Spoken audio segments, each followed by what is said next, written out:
Oke guys, balik lagi bersama gue di channel gue Adi Setiap Diary.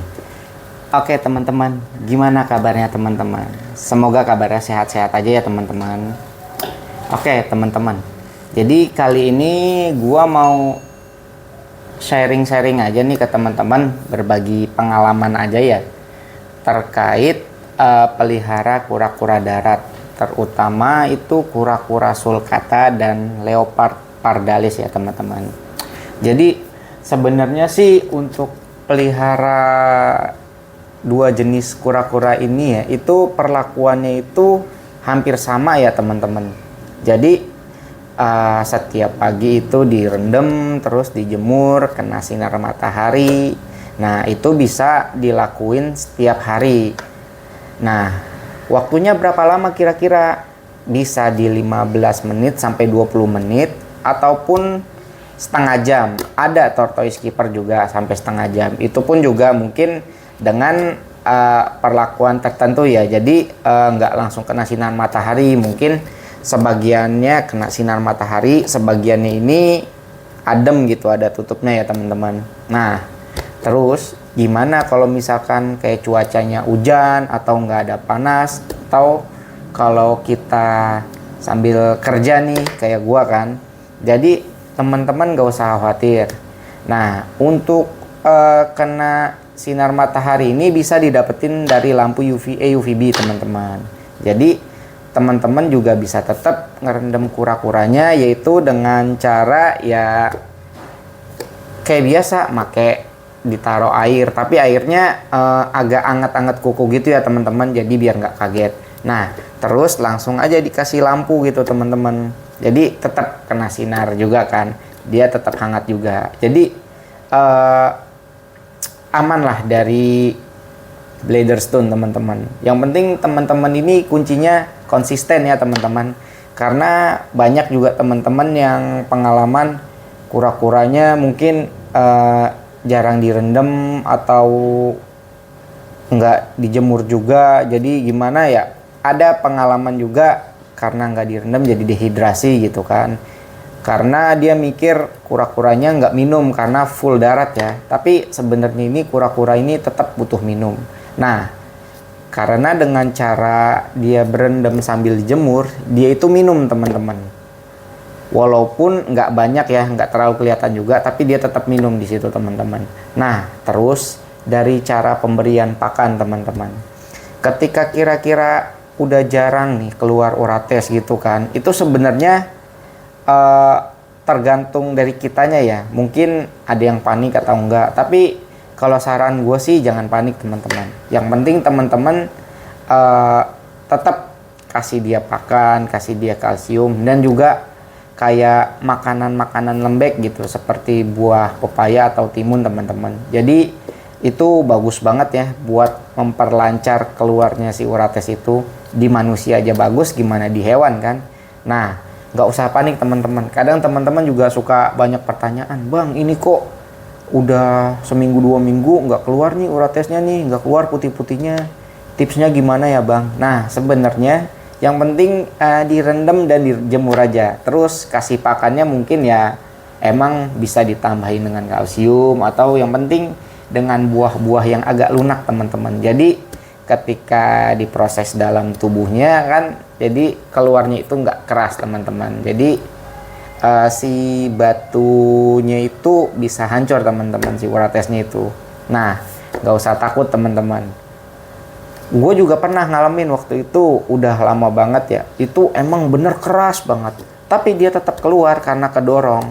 Setelah keluar yang kerasnya itu, sisanya itu udah nggak ada yang keras teman-teman, karena udah hancur di dalam, mungkin di dalam tubuhnya udah mulai agak lembek ya teman-teman. Jadi dia itu nggak apa ya, keluarnya nggak keras gitu teman-teman. Emang kejadiannya di gua kebetulan hanya sekali teman-teman. Semoga kedepannya enggak ya teman-teman. Nah teman-teman juga bisa beli kayak vitamin apa atau memperlancar urates atau Bladderstone kayak gitu di online shop juga banyak kok. Banyak juga tortoise keeper yang jual juga kayak gitu kan. Mereka juga udah riset formula-formulanya agar tortoise kita tetap sehat.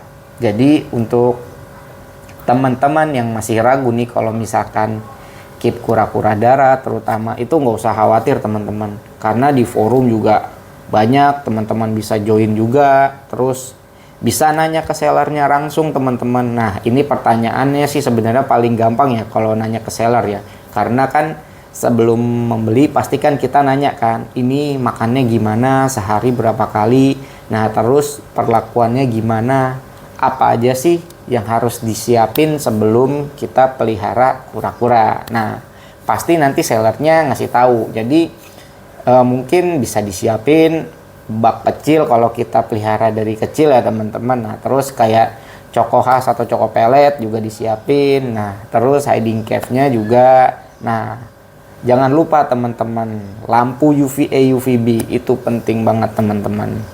Terus fittingnya jangan fitting sembarangan, fittingnya kalau bisa yang keramik. Jadi kan si lampu itu kan panas ya teman-teman. Kalau fittingnya fitting biasa yang plastik, dia itu akan meleleh teman-teman. Nah kalau misalkan fittingnya itu yang keramik, itu pasti aman teman-teman. Jadi nggak usah takut meleleh atau konslet di listrik.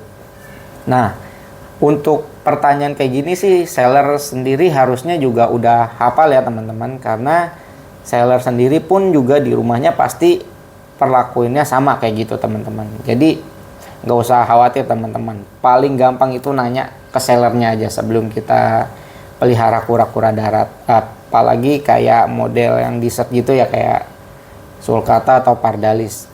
Kalau kura-kura tropis, misalkan kayak redfoot atau cherry head ya teman-teman, mereka juga sebenarnya bisa gampang banget buat adaptasi di iklim Indonesia, karena mereka juga kura-kura hutan teman-teman. Jadi ya nggak ada lampu pun nggak masalah, tapi tetap untuk dapat pencahayaan sinar matahari mereka juga butuh juga lampu UVA UVB, cuman intensitasnya nggak terlalu sering teman-teman. Mereka juga butuh kok, tapi nggak sering kura-kura sulcata dan pardalis ya teman-teman, yang emang butuh banget karena emang mereka kan tempat asalnya dari Afrika ya teman-teman, suhunya juga panas banget. Jadi ya emang itu yang dibutuhin. Tapi untuk kayak CB Indonesia sih juga udah banyak ya teman-teman, kayak sulcata atau pardalis kayak gitu. Jadi udah nyatu gitu. Jadi dia itu bertelurnya di Indonesia. Nah terus karena iklim Indonesia jadi ya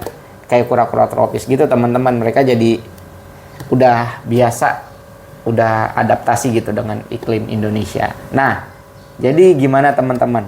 Masih ragu nih buat pelihara kura-kura darat?